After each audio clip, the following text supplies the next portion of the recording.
Hi, I'm Brian Kiernan, Territory Manager for Energy Kinetics. And today we're going to show you how quick and easy it is to hook up our Energy Kinetics storage tank to our already dressed boiler.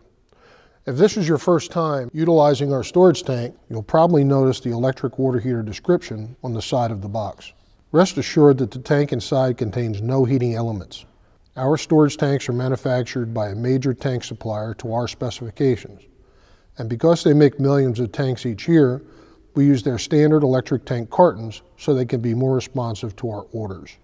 Our storage tanks are designed to optimize energy recovery and have been found to be the best performing tanks for standby losses in a Department of Energy study.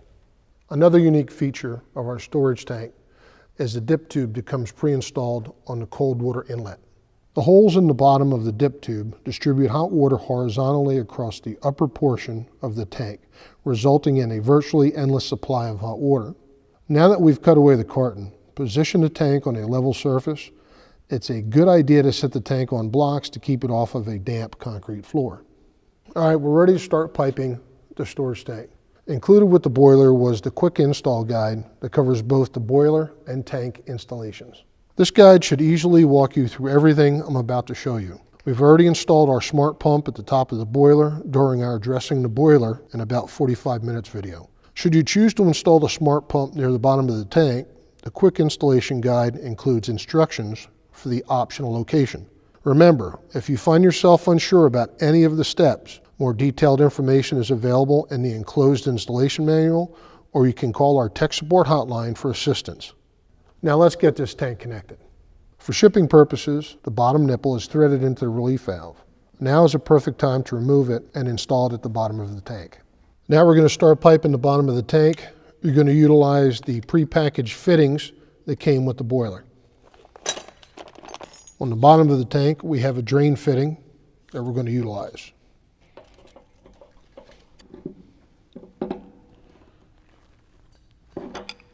Next, we're going to build a standpipe to go from here up to the smart pump.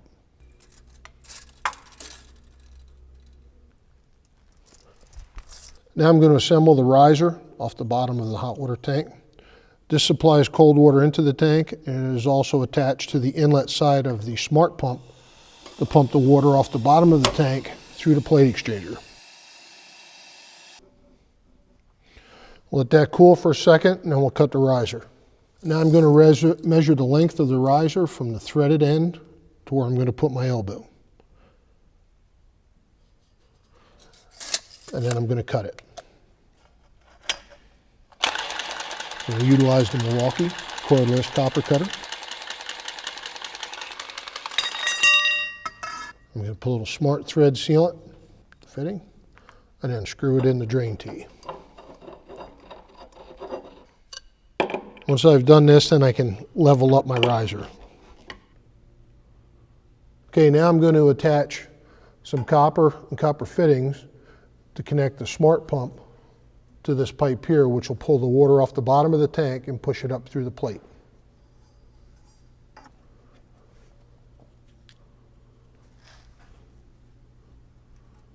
Now I'm going to run a piece of 1/2-inch pipe over and tie into the top here. We'll be good to go. There it is.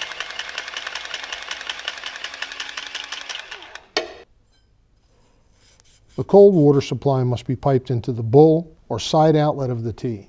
This diverts water to the bottom of the storage tank and prevents flow through the plate heat exchanger when the domestic hot water circulator is not running.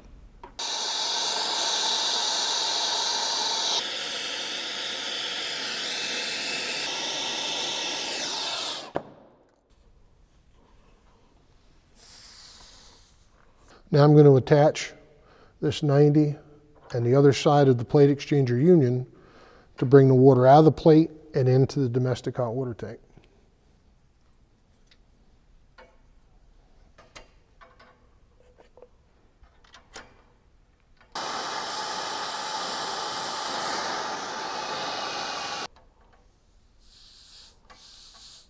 Now we're going to cut this about 6 inches long.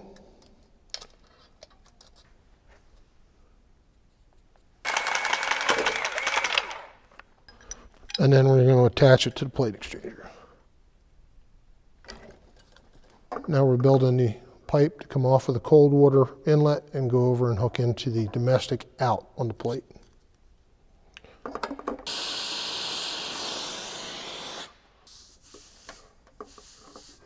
Now we're going to cut about a 6-inch stub to come off of here and then take our 90 over.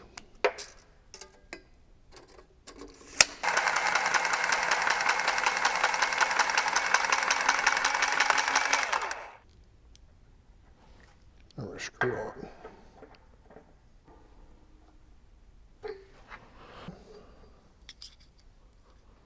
Use it over to here.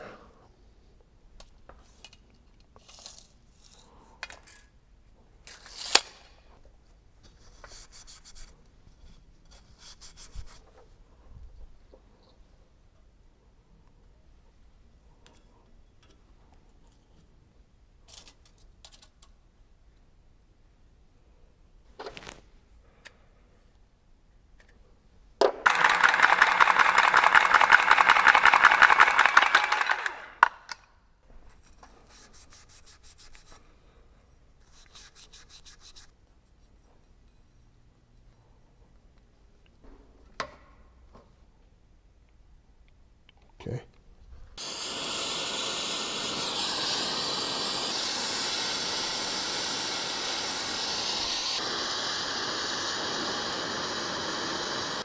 All right, we utilize another handy tool. It's made by Milrose. It's a fitting cleaner and a pipe cleaner in one.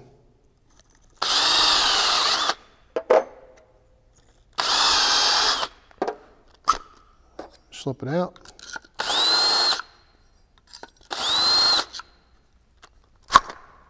And it just makes it very easy to clean them for soldering. The other thing that a lot of guys are using nowadays is the ProPress fittings. Easily insert your copper in the ProPress fitting, screw it on, and press away.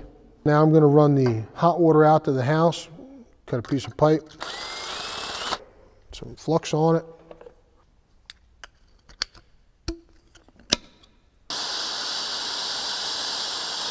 Now it's also important to remember when you're soldering any fittings that screw onto the top of the nipples on the tank, that you do it off to the side, such as I just did. Because if you try to solder these while they're on top of these nipples, there's plastic inserts that will melt and it'll cause harm to the tank. And then we'll just assemble the hot water pipe out to the house. A little smart thread sealant. A little goes a long way. And one of the last piping things that we're going to do with the tank is make sure that we put the drop tube off of the relief valve per code. Just make sure to wipe your joints, both copper and pipe thread, for a nice clean looking job. We've already installed a Romex connector into the top of the electrical connection here on the water tank. Now we're going to insert our 18-2 thermostat wire and hook it up to the wires coming up from the thermostat on the tank. And it is an important note that even though there's 12 wire coming out of the top of this water heater, it is all low voltage 24 volt connection. Not to be confused with hooking it up to line voltage. This connection from here to the boiler is a 24 volt connection. Now we're going to run it over to our manager. Now I'm going to use wire ties to hold the wire onto the pipe to bring us over to the manager. We'll snug them up once we got them all in place. It's time we check our length, make sure everything's long enough, leave ourselves some extra, and then we'll give it a cut. And now we go back and just make sure our wire is in the right place and pull our wire ties tight.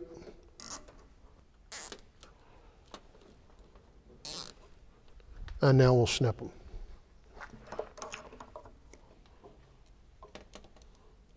And then we also want to cover back up our electrical compartment and put the screw back in.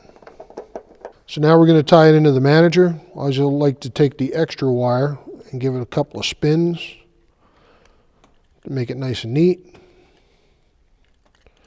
And we're going to take our red wire and we're going to hook it into THW. And we're going to take our other wire and bring it down to A1. And now your electrical connection is complete. All right, there we have it. Took us about 30 minutes to get the piping and everything on this tank hooked up to the already dressed boiler. At this point, you can hook your cold water line up for domestic and boiler. You can hook your hot water line up to your house, start running your oil line, your electricity to the boiler, finish hooking in your zone valves, the feeds and the returns, make sure everything's piped and cleaned up. So by noon, you've got hot water onto the customer. By 3:30, 4 o'clock, you've got the heat running, you're packing up, and you're heading out the door. I'm Brian Kiernan, and thanks for watching this video.